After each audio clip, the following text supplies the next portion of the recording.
Gracias, Caleb. Muy buenas noches, Pastor Willy. Muy buenas noches, Benny Quesada. Un abrazo enorme para ti, para Lida, que debe estar llegando también por ahí. Un abrazo para todos, amados hermanos. Cumpliendo con nuestro servicio de excelencia, hacemos todo lo posible de cumplir, de comenzar nuestro programa a la hora exacta. Amén. Y agradecemos la puntualidad de ustedes. Ahí está Juanito González, también nuestro hermano que siempre está puntual ahí. Gracias por la vida de Juan, por todos nuestros hermanos en el nombre de Jesús. Señor, Dios Todopoderoso y Eterno. Aleluya. Aleluya. A ti sea honor y gloria en esta hora. Padre, venimos con un corazón humilde, humillado y contrito, reconociendo nuestro pecado. Te pedimos perdón, Padre, y oramos para que tu gracia infinita, tu poder eterno, sea con nosotros. Tu misericordia, Señor, sea sobre nosotros. Que esta noche, Señor, seamos refrescados por ti. Que sea tu precioso Espíritu Santo el que restaura todo nuestro ser, espíritu, alma y cuerpo en el nombre de Jesús. Que podamos en el nombre de Jesús tomar autoridad sobre tu espíritu opresivo, cancelar todo poder del maligno en contra de nosotros, en contra de nuestras familias, en contra de nuestros planes, de nuestros sueños, de nuestros proyectos, en el nombre de Jesús. Padre, echamos fuera todo espíritu de enfermedad, todo espíritu, Señor, de muerte, de achaques, brujería, hechicería, chamanería. Cancelamos toda influencia negativa de la oscuridad, del príncipe de las tinieblas, y declaramos que tu luz admirable, Señor, ha llegado a nosotros. Tu palabra en Malaquías dice, Señor, que vendrá el sol de justicia que en sus alas trae salvación.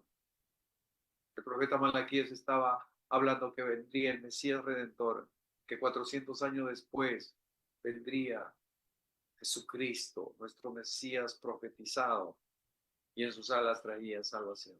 Aleluya. Gracias, Señor. En esta noche oramos por nuestros hermanos, por nuestras hermanas de este programa, tanto del Zoom, tanto del YouTube y tanto del Facebook también. Que tú los bendigas. Amoroso Dios, en este programa hoy cumplimos 1516 noches compartiendo tu preciosa palabra, tu poderosa palabra. Señor, y por en ese trayecto mucha gente ha venido, se ha ido, se han quedado un tiempo, se fueron, volvieron. Padre, oramos por todos nuestros hermanos, nuestras hermanas que no los vemos en el programa. Oramos por ellos, oramos por Juan Arista, por Betsy Arista, oramos, Padre, por Gisela González, oramos por Julieta González en el nombre de Jesús, que donde quiera que esté, tú los bendigas, Señor, y los guardes. Que tu gracia, tu poder infinito sea con ellos, en el nombre de Jesús. Oramos, intercedemos por ellos, para que tú los bendigas, bendiga sus hogares. Oramos por Marco Jesús, en el nombre de Jesús. Enviamos tu palabra de poder sobre este varón de Dios, esforzado y valiente y apartado del mal. Que tú bendigas a Marco Jesús en el nombre de Jesús. Padre bueno, oramos por Débora, nuestra princesa preciosa.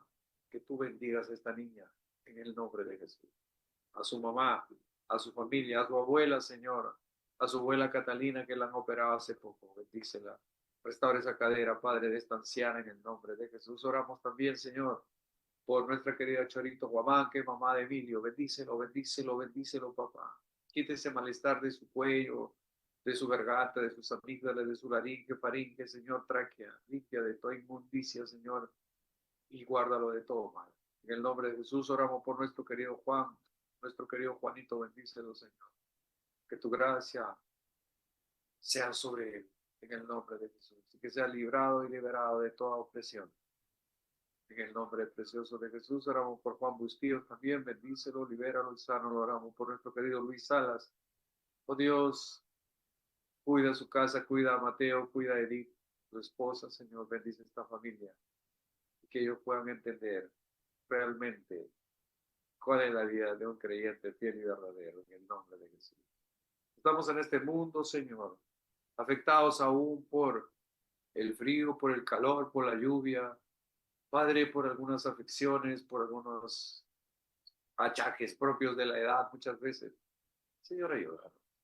Reconocemos, Padre, que sin ti no somos nada, que en ti nuestra vida está segura. Oramos por nuestro querido país. Estamos a pocos días, Señor, de elegir al nuevo presidente o presidenta. Oramos para que tú bendigas este hermoso país llamado Perú. Gracias, Señor. Oramos por Ecuador, por Colombia. Señor, en Colombia que están también en elecciones, que sea derrotado, Señor, todo lo que es izquierda, papá, que no sirve en ninguna nación. Bendice a los colombianos, Señor, que puedan elegir correctamente un gobernante sabio para que los guíe. Lo mismo que en Perú, que podamos tener los gobiernos que no merecemos, papá, pero realmente los que no merecemos. Ayúdanos y bendícenos, Padre, en el nombre de Jesús. Oramos por la paz de Israel, por la paz de Jerusalén. Bendecimos, Señor, a esa ciudad de pacto, tierra deseada, dice. Así será llamada, tierra codiciada. Todos los países del mundo quieren ese pedacito de tierra. La Biblia lo describe, que será tierra deseable. Padre, porque tú lo escogiste, porque tú, Señor, lo declaraste que era tierra tuya. Padre bueno, bendecimos a Israel en el nombre de Jesús. Oramos por todo hermano, toda hermana que puede estar atravesando tiempos de opresión. Señor, que sean liberados. Que tu gracia, tu favor infinito sea con ellos, con sus familias, con sus hogares. Y si le falta, Señor, algo, sé tú supliendo sus necesidades. Y si están enfermitos o delicados, Señor, que tú los sanes. Pasa por ahí, Señor, tocando cada cuerpo y sanándolo, Padre, de todo.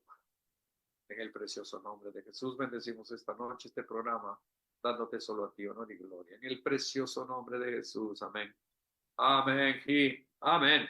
Muy buena noche, familia. Ya estamos aquí. Estamos en la noche 1516 y vamos adelante hacia la perfección. Muchas gracias por acompañarnos todo este tiempo. Tiempo de bendición, noches de gloria, noches de sanidad, noches de liberación, noches de palabra, noches de unción. Gracias, Señor. Estamos en esta noche en la parte número 62 del estudio del libro de Romanos que venimos desarrollando. Hoy nos toca los versos 12, 13 y 14 del capítulo 9 de Romanos. Si tienen su Biblia ahí, Romanos 9, 12 y 13, pero voy a leer desde el verso 10, desde el verso 9, para ponernos todos en contexto y entrar a la autopista, ¿ok? Dice, porque la palabra de la promesa es esta. Por este tiempo vendré y Sara tendrá un hijo. Y no solamente esto, sino también cuando Rebeca concibió de uno, de Isaac nuestro padre, pues no había aún nacido, ni habían hecho aún ni bien ni mal, para que el propósito de Dios conforme a la elección permaneciese, no por las obras, sino por el que llama. El verso 12 en el que estaremos meditando en esta noche dice, se le dijo, el mayor servirá al menor. Verso 13, como está escrito, a Jacob amé, mas a Esaú aborrecí. Entonces, ¿qué pues diremos a esto? Dice el verso 14. ¿Que haya injusticia en Dios? En ninguna manera, dice el apóstol Pablo. Voy a leer el 14 nuevamente. ¿Qué pues diremos? ¿Que hay injusticia en Dios? En ninguna manera. Hasta aquí la lectura de la palabra del Señor. Vamos meditándola. Dice en el verso 12, y el mayor servirá al menor. Aquí ya está alterando todos los principios judíos, todas las costumbres, las tradiciones judías. Nosotros estamos compartiendo con ustedes qué significaba ser el primogénito en la cultura judía. El primogénito, ya lo dijimos, era el hijo que tenía ciertos privilegios, recibía una doble porción de la herencia, porque él finalmente, una vez muerto el padre, él podría representar como padre a toda la familia y todos los hermanos menores tenían que sujetarse al hermano mayor, por un tema de tradición, por un tema de orden, así estaba establecido en la ley. Pero el Señor, que es el creador y que es soberano, no tiene que regirse precisamente en las leyes o costumbres o tradiciones del pueblo, del ser humano. No, Él es el creador, Él tiene todo el derecho de hacer como mejor le parezca, elegir al que le parezca. Él eligió a Abraham. Él separó al pueblo de Israel, lo eligió, lo santificó. Él fue el que lo hizo. ¿Por qué no escogió otro pueblo? Fue su absoluta soberanía y voluntad y gracia la que estableció eso. ¿Quién puede decir? ¿Por qué yo tuve que nacer de mi mamá? ¿Por qué no otra mamá? Bueno, el Señor lo quiso así. ¿Por qué tuve que nacer en Perú y no ahí en los United? El Señor lo quiso así. Punto. Ya, ¿quién da vuelta a eso? ¿Quién cambia ese orden? Nada. Él es soberano. Él elige. Ok, entonces, dice el verso 12, se le dijo, el mayor servirá al menor. Significa que Dios tiene soberanía absoluta para elegir a quién otorgar su gracia, propósitos y bendiciones. Esta elección se basa en su voluntad y gracia y no en los logros personales, el linaje humano ni el orden de nacimiento. Ya verán que no se trata porque tú sabes más, porque tú sabes menos, porque tú perteneces a tal cultura o no, o porque tú naciste primero y el otro nació segundo. No se trata de ese tipo de orden, no se trata de ese tipo, digamos, de lineamiento, de directivas. No, no, no se trata de eso. Se trata de gracia pura, purita gracia divina, nada más. Soberanía pura, ¿no? Del cual probablemente no entendamos a cabalidad. Así como seguro nos iremos de este mundo sin entender muchas cosas que suceden. Cuando las cosas malas le pasan a la gente buena, uno se cuestiona, se pregunta por qué. Si yo estoy buscando a Dios, si yo estoy orando, si estoy perseverando en las cosas de Dios, estoy sirviendo en la iglesia, ¿por qué tiene que pasarme esto a mí? Y estos vecinos que son unos impíos, son borrachos, son, ¿no? Les va bien, sus negocios funcionan, ganan, tienen buenas casas, buenos carros, tienen todo y se divierten y me enrostran a mí. Y yo que estoy tratando de llevar las cosas como Dios quiere, las cosas me salen más difíciles, tengo que dar una vuelta más, dos vueltas más para alcanzar muchas cosas, ¿verdad? Seguro que se ha preguntado eso usted. ¿Por qué a las cosas, a los hombres buenos, a la gente buena le pasan cosas malas? ¿Acaso no el hermano Max no está compartiendo la palabra? ¿Y cómo es que tuvo que morirse su esposa? Y el hermano Max estaba orando por su mamá y cómo su mamá se murió la semana pasada. Uno puede cuestionar muchas cosas. Ya les digo, nos iremos de este mundo sin entender muchísimas cosas. Solamente tenemos que aceptar la benevolencia, la gracia, el favor de Dios, ¿no? Que dice la Biblia que a los que aman a Dios, todas las cosas les ayudan a bien. Todas las cosas, aunque parezcan desastrosas, terribles, complicadas, tormentosas, el Señor puede cambiar el final de eso en un final glorioso. Es decir, puede transformar todo lo que el enemigo ha traído en tu contra en algo glorioso para su gloria. Ya saben lo que pasó con el creyente que el Señor dijo, ¿no has visto a mi siervo Job? Que no hay un hombre, ¿no?, como él en el mundo. Y él era un hombre justo. Y tuvieron que pasarle cosas terribles. ¿Qué tal? ¿Se merecía eso él? No. Se merecía porque era un hombre bueno, era un hombre justo, un hombre prudente, un hombre honorable. Pero el diablo lo pidió. Y acuérdense que Jesús también le dijo a Pedro, Pedrito, ven, el diablo ha pedido tu alma para zarandearte como a trigo. ¿Y qué le dijo este Pedro? Supongo que le diría, pero seguro, como tú eres mi amigo, Señor Jesús, no vas a permitir eso, no vas a tolerar que el enemigo me golpee, ¿no? El Señor Jesús le dijo, yo he pedido que tu fe no te falte. ¿Ah? ¿Qué significa esto? Que nosotros tenemos dentro de nosotros al poderoso Espíritu Santo, que sea por donde sea que vayamos, tenemos autoridad del creyente. Tenemos la autoridad de Dios en nuestras vidas para ir por el mundo echando fuera demonios, hablando otras lenguas, poniendo nuestras manos sobre los enfermos y que se sanen todos ellos, compartiendo la poderosa palabra de Dios y que muchos lleguen a salvar. ¿Eh? Eso es Él. Pero, ¿quién es el que escoge? ¿Quién es el que elige? Es Dios en su soberanía. No es porque tú eres buena gente y haces buenas cosas y buenas obras. No, fíjese, aquí estos muchachos no habían nacido, estos gemelos, Esaú y Jacob, no habían nacido todavía. Estaban en el vientre de su mamá, ¿no? Estaban en el vientre de Rebeca, hijos de Isaac y de Rebeca. Adentro habían dos gemelos, Esaú y Jacob. Y adentro ya se estaban dando duro, ¿ya? Y así salieron.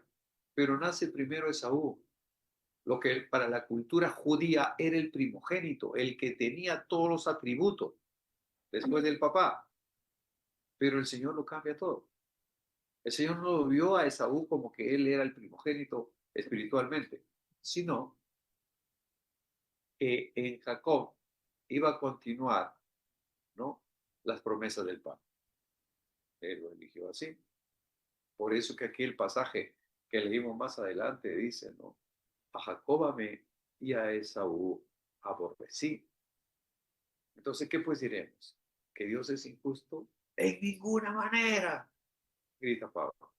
Olvídalo, en ninguna manera. Vamos explicando esto, por favor, porque este pasaje se presta como que Dios crea dos personas en el vientre de una madre, de una misma matriz, de una misma líquido amniótico, de una misma bolsa, ¿no? Y están los dos ahí. Y él tuvo preferencias, predilección por uno y no por el otro. ¿Por qué? Entonces es injusto Dios. Vamos a verlo aquí ahora. Ahora, mis hermanos, aquí en el verso 12 se le dijo, el mayor servirá al menor. Significa que Dios tiene soberanía absoluta para elegir a quien otorgar su gracia, su favor, su propósito, sus bendiciones, ¿no? Su benevolencia. Esta elección se basa en su voluntad y gracia, y no en logros personales, y no en un linaje humano, y no en el orden de nacimiento. Yo nací primero, me toca más a mí. No, para nada. En el contexto del versículo, Dios le dijo a Rebeca que el mayor, o sea, Esaú, serviría al menor, o sea, Jacob, antes de que los gemelos nacieran. O sea, están en la panza todavía, no habían nacido, pero ya el Señor había elegido. Lo que significa que no habían hecho nada malo porque no habían nacido, o nada bueno, no habían nacido para ganarse el favor de Dios. Nada, cero. El apóstol Pablo utiliza este ejemplo para explicar que las promesas de Dios no dependen de los esfuerzos humanos, ni de las tradiciones humanas, ni de las tradiciones religiosas, sino de la misericordia y el llamado de Dios. Él es absoluto.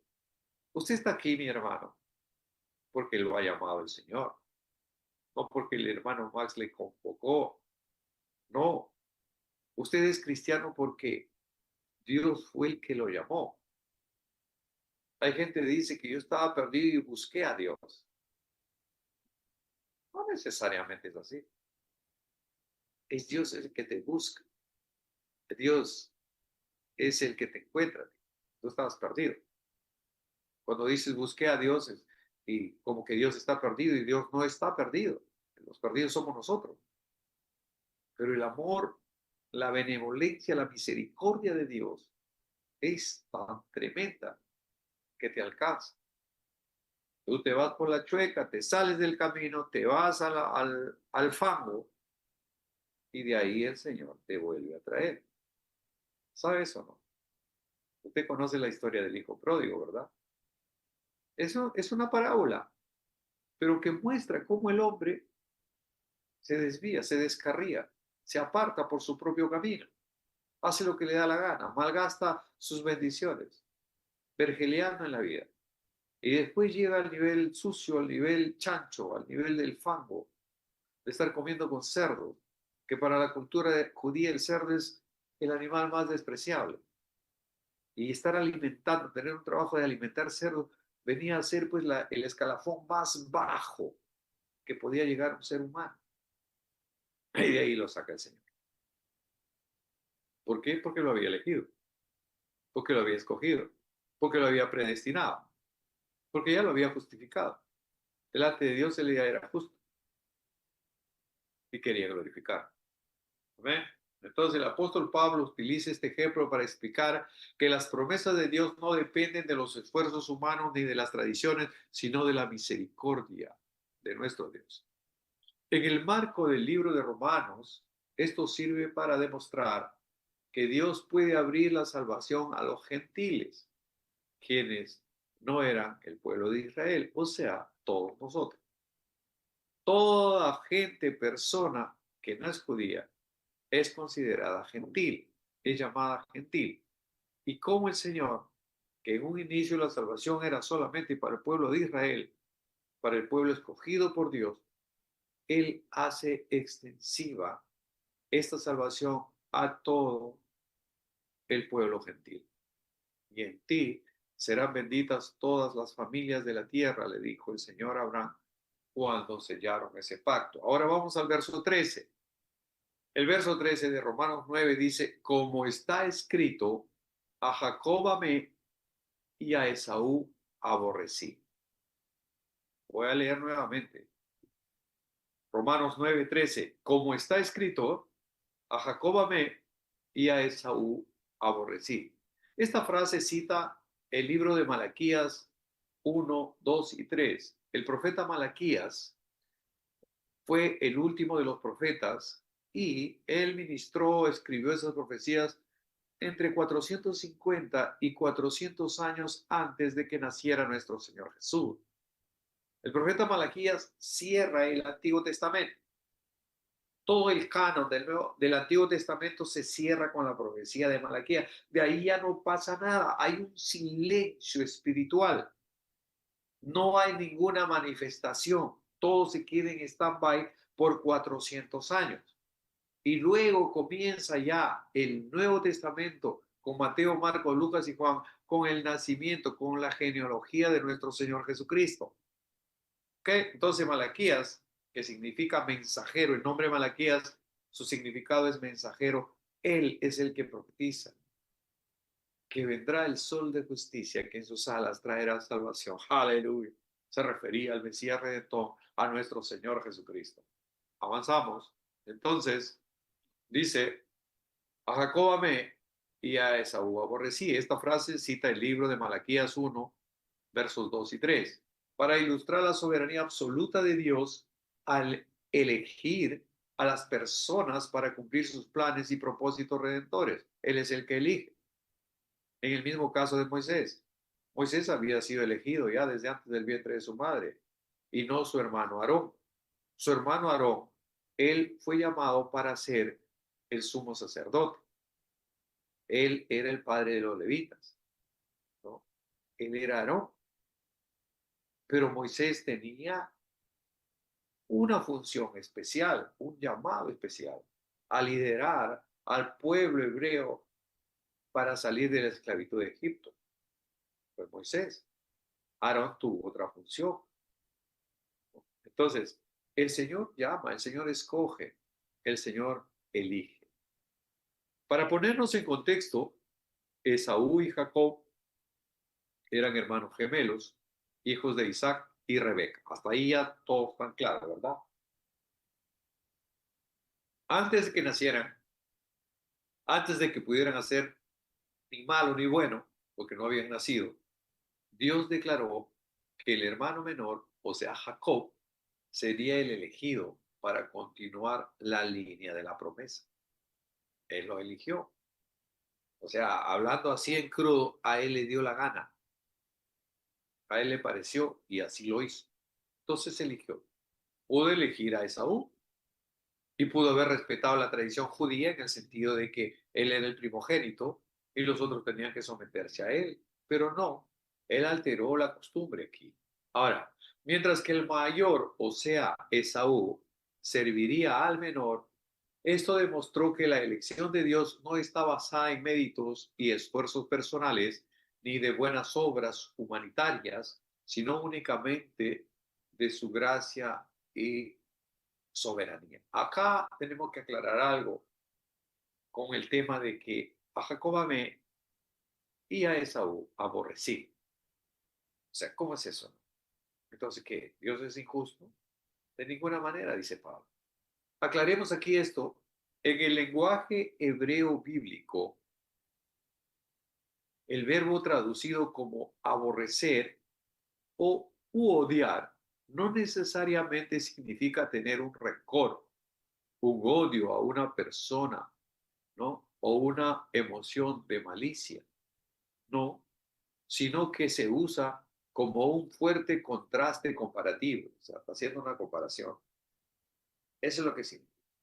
Cuando en esta parte, en la traducción, dice a Jacob amé y a Esaú aborrecí, estaba estableciendo un contraste. Por un lado, que había elegido a Jacob para que a través de Jacob pudiera continuar la línea redentora del mundo. A través de Jacob nacieron los 12 hijos que formaron las 12 tribus que finalmente formaron la nación de Israel. Mas no Esaú, no Esaú. Esaú pertenece a los edomitas. Ahora le explico esto también. Amar a Jacob significa que Dios había elegido y aceptado y apartado para recibir las bendiciones del Padre. Los separó de dos que nacieron de una misma matriz. Pero el Señor decidió continuar con su línea de pacto, no, con Jacob. Aborrecer a Esaú significa que Dios no lo había seleccionado. Él no fue el elegido para ese propósito especial. Él no estaba, digamos, en la relación y fue dejado de lado o simplemente descalificado en términos de esa elección divina específica. No iba a continuar la línea de salvación a través de Esaú. Ahora, de esta manera queda claro que la salvación y los planes de Dios no dependen de la herencia genética, de la herencia biológica natural, ni de las obras humanas. La elección divina es incondicional, basada en la voluntad y la misericordia de aquel que nos llamó. Él nos creó, ¿verdad? A imagen y semejanza de Él nos creó. Dice que antes Él nos conoció. ¿Antes de qué? Antes de la creación del mundo. Él nos conoció, nos conocía y nos puso nombre y nos dio un tiempo para nacer en algún vientre, en algún lugar del planeta, íbamos a nacer y nacimos. Y aquí estamos. Ahora vamos a ver el verso 14. ¿Qué pues diremos? ¿Que hay injusticia en Dios? En ninguna manera, dice Pablo. Este es categórico, es rotundo. No, en ninguna manera. El apóstol Pablo rechaza de manera rotunda y contundente la idea de que Dios sea injusto al elegir a las personas para su plan de redención y pasar por alto a otras personas. Él elige, Él es soberano, Él escoge. ¿Ok? Explica además que la justicia de Dios no está basada en las expectativas humanas, sino en su soberanía absoluta. Si nos basamos a las expectativas humanas y a la tradición judía, entonces todos hubieran dicho, no, no, no, Esaú es el primogénito, Esaú tiene los atributos, Esaú tiene la unción, tiene la bendición, tiene el pacto, que todos se sometan a Esaú. Pero ya saben, acá está demostrado, ¿no? Cómo Malaquías dice, si ustedes leen Malaquías 1, 2 y 3, ¿no? Van a darse cuenta cómo el Señor habla 400 años atrás de que vendría el Redentor, que nacería el sol de justicia, que sus alas trae salvación. 400 años antes.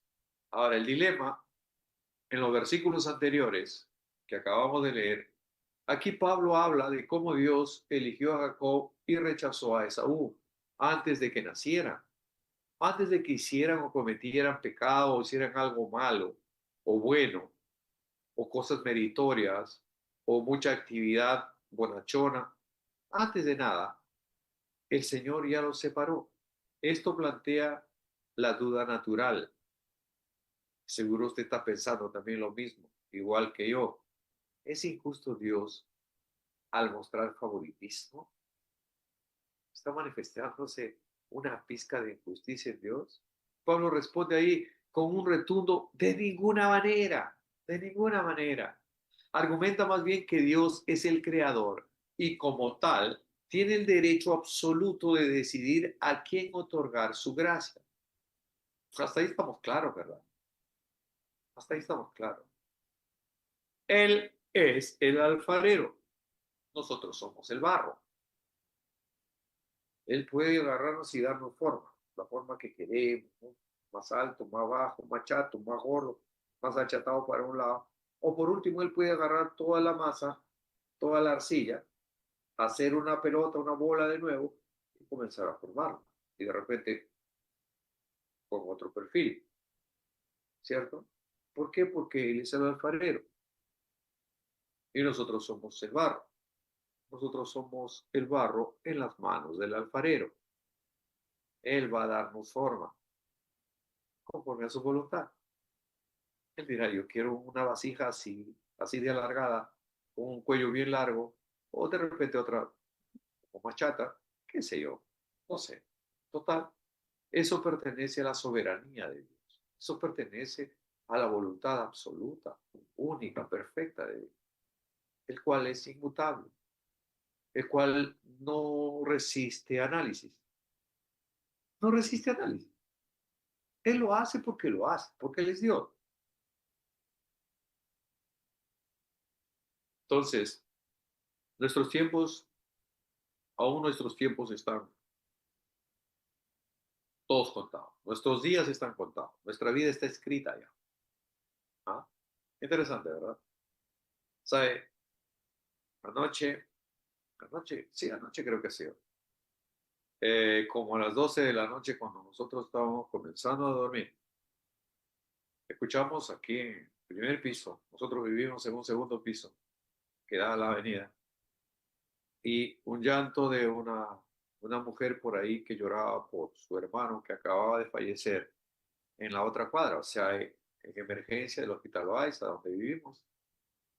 Entonces, y lloraba y luego vino a acompañar en ese llanto otra persona, otro y otro, y al final eran como 8 que 10 y que lloraban de una manera así, de, ¿no?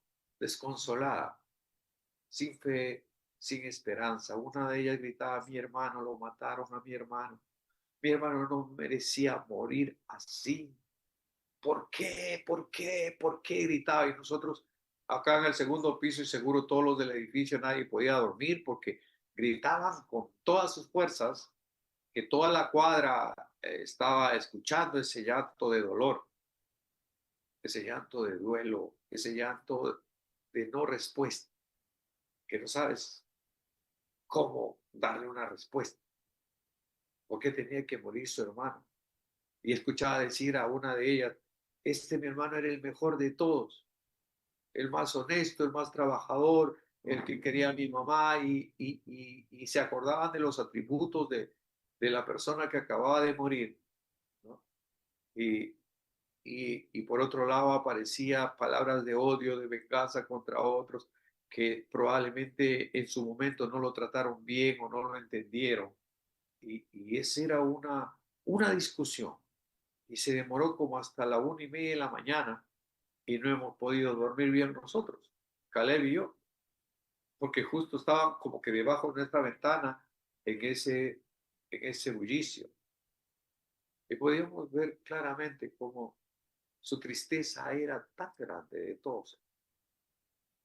me daban ganas de bajar y decirle, señores, ¿no? Con todo respeto a su duelo, a su dolor, tenga la bondad, ¿no? Tranquilícense.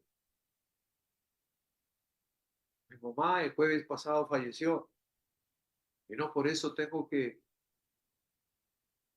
comenzar a gritar para que el resto de la gente, los vecinos no puedan dormir. Había solamente una diferencia, que yo sabía dónde estaba mamá, pero ellos no sabían si su hermano estaba allá en el infierno. Y no es por obras, no es por buena gente que sea o mala gente, sino porque ya fue separado por Dios, elegido por Dios, escogido por Dios. Así como en su infinita bondad, Dios escogió a David dentro de todos sus hermanos manganzones, grandazos, ¿no? Así fortachones, guerreros, hombres de guerra. Pero el Señor escogió a David, el último, el último de los hijos de Isaí. ¿Por qué? Cuando mandó al profeta Samuel a ungir un rey, aun cuando estaba el rey Saúl todavía vivo, que eso también es una cosa, digamos que no tradicional, que rompe los protocolos, porque si había un rey, ¿cómo que Dios manda a ungir otro rey? ¿Me entiendes? Es la soberanía de Dios, que ungió al más pequeño de toda la familia de Isaí. Porque cuando lo manda a Samuel a la casa de Isaí, le dice, quiero que vayas a la casa de Isaí porque me vas a ungir un rey de ahí, de los hijos de Isaí. Entonces pasó el mayor, el grande, el primogénito, un hombre muy grande, muy alto, muy fuerte, ¿no? No, no, esto no es, dijo el Señor. Pasó el segundo, no, esto tampoco. Pasó el tercero, el cuarto, el quinto, el seis. Y Samuel dijo, ¿qué? ¿Tú tienes más hijos? Y el papá de David le dice, sí, pues, pero pucha, acá me queda uno, pero este pata, como que no tiene pasta para reír, como que no tiene pinta para reír, como que no tiene el perfil para hacer reír, según él, según la perspectiva humana. Pero Dios quería ungirlo a él. Interesante, ¿verdad? Y lo unge y David fue el mejor rey por 40 años en Israel. Él lo eligió. Del mismo modo, de todas las tribus de Israel, de las 12, escoge a José. Todos sus hermanos manganzones le tenían envidia a José, porque Dios le había mandado a construir, a tejer una túnica de colores, una túnica linda. ¿Por qué? ¿No? Jacob amaba a José, el penúltimo de sus hijos, porque después nace Benjamín y ahí ya se acaba con él, terminan las 12 tribus. ¿Y qué hicieron sus hermanos? Sus hermanos estaban pastoreando las ovejas y el papá le dice, oye José, ¿por qué no llevas estos quesos a tus hermanos, estas cositas para que coman? ¿No? Alcánzalos ahí y te regresas. Y los hermanos lo ven llegando, este es el soñador de sueños, ¿no? Ah, ¿qué hacemos? Hay que matarlo, dijeron. Lo matamos y punto, y se acabó. Chao sueño.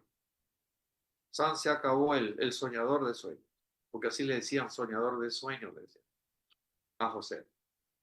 Pero Rubén, el mayor de todos los hermanos, mire la influencia que tenía un hijo mayor. Rubén era el mayor. Él dijo, no, no lo vamos a matar. Él es nuestro hermano. No podemos hacer eso. Mi padre nunca nos perdonaría. Pero ¿qué hacemos entonces con él? No sé, pero no, matarlo, matarlo no. Así que lo metieron en una cisterna. Una cisterna era un pozo que ellos cavaban para que pueda salir agua. Realmente el pozo estaba seco, no tenía agua. Y ahí lo metieron, lo escondieron ahí. Le sacaron la túnica de colores, mataron un cordero y con esa sangre lo ensuciaron, esa túnica, para llevárselo luego a su papá Jacob y decirle, mira, hemos encontrado la túnica de José. Esta es la túnica de José, es inconfundible porque tú la has mandado a hacer de colores. ¿no? Y está con sangre, alguna mala fiera lo devoró. ¿Qué tal? Entonces pasaron unos ismaelitas por ahí, ¿no? Esas caravanas que van comprando cosas y vendiendo cosas y tal, y comprando esclavos y vendiendo esclavos. Entonces, ay, mira, hay unos ismaelitas ahí, hay que venderte, compadre. Y lo sacan del pozo y le dicen, te vendemos este. Y fue vendido por unas monedas también de plata. Así como vendieron a Jesús por unas monedas de plata. ¿Qué tal? Los ismaelitas se lo llevan a José, llega al mercado de esclavos en el pueblo, en la ciudad, y Potifar, que era un hombre no valeroso en el imperio, estaba buscando un mayordomo para su casa. Entonces llegó al mercado de esclavos y dijo, este está joven, está fuerte, está recio, y ya, y lo compró y se lo llevó a su casa. Lo enseñaron los quehaceres de la casa, ¿no? Y José comenzó a ministrar, a trabajar como corresponde y tal. Y la mujer de Potifar se enamora de José, quiere tener algo con José. Y José era un hombre íntegro. Él dijo, un momentito, mi señor Potifar me ha puesto de mayordomo de todas sus cosas. Yo mando, yo hago, yo deshago aquí de todas sus cosas, menos de ti, Urufa. Yo no puedo tocarte, olvídalo, vieja bruja, ¿no? Hechicera. Y ella despechada agarra lo quiere sujetar a la mala, él deja su traje y se escapa y finalmente lo acusan y lo mandan a la cárcel. La mujer despechada lo acusó de violación, finalmente José va a parar en la cárcel. Fíjese que Dios había escogido de los 12 a José. Lo había elegido Dios, él estaba elegido. ¿Para qué? Para ser un monarca, para ser el segundo después del faraón en la tierra de Egipto, donde ellos iban a ser esclavos. Ya había elegido el Señor a José. Y aún de la cárcel, de ahí el Señor lo saca y lo lleva al frente del faraón. Interpreta el sueño del faraón que nadie, ni los hechiceros, ni los adivinos, ni los caldeos, ni los astrólogos podían adivinar el sueño del faraón, pero José tenía el Espíritu de Dios en él y él le mostró el sueño del faraón y le mostró su interpretación también. Mira, Faraón dice, tú has soñado esto, ¿verdad? Ya, ok, esta es su interpretación. ¿Qué tal? Van a venir 7 años de sequía y van a venir de hambre, de migración, pero antes de esos 7 años va a venir 7 años de abundancia. Entonces, lo que te conviene, Faraón, le dice, es buscar un equipo de tecnócratas, de gente inteligente, que en esos 7 años haga producir todo lo que puede esta tierra, para que cuando vengan los 7 años de sequía, de hambre y de necesidad, al imperio no le falte trigo, no le falte maíz, no le falte comida. Así que busca eso y a mí vuélveme a la cárcel. No, para nada, dijo Faraón. ¿A quién voy a elegir? Si tú eres el más sabio aquí. Así que te elijo a ti. Y de inmediatamente sacó su collar así, pa, y lo puso de frente ahí. Y le puso ¿no? Su anillo de autoridad y ordenó, decreto, que nada se mueva en Egipto si José no aprobaba. ¿Por qué? Porque la soberanía de Dios, la voluntad de Dios buena, absoluta y perfecta, se estaba cumpliendo en José. Cuando sus hermanos lo vendieron, fue a parar en la casa de Potifar, cuando fue a parar a la cárcel, cuando lo sacaron todo obedecía a una línea de redención, a un plan divino. Por eso es que muchas veces no entendemos el plan porque estamos sumergidos en parte del proceso, pero no entendemos el final, no vislumbramos el final.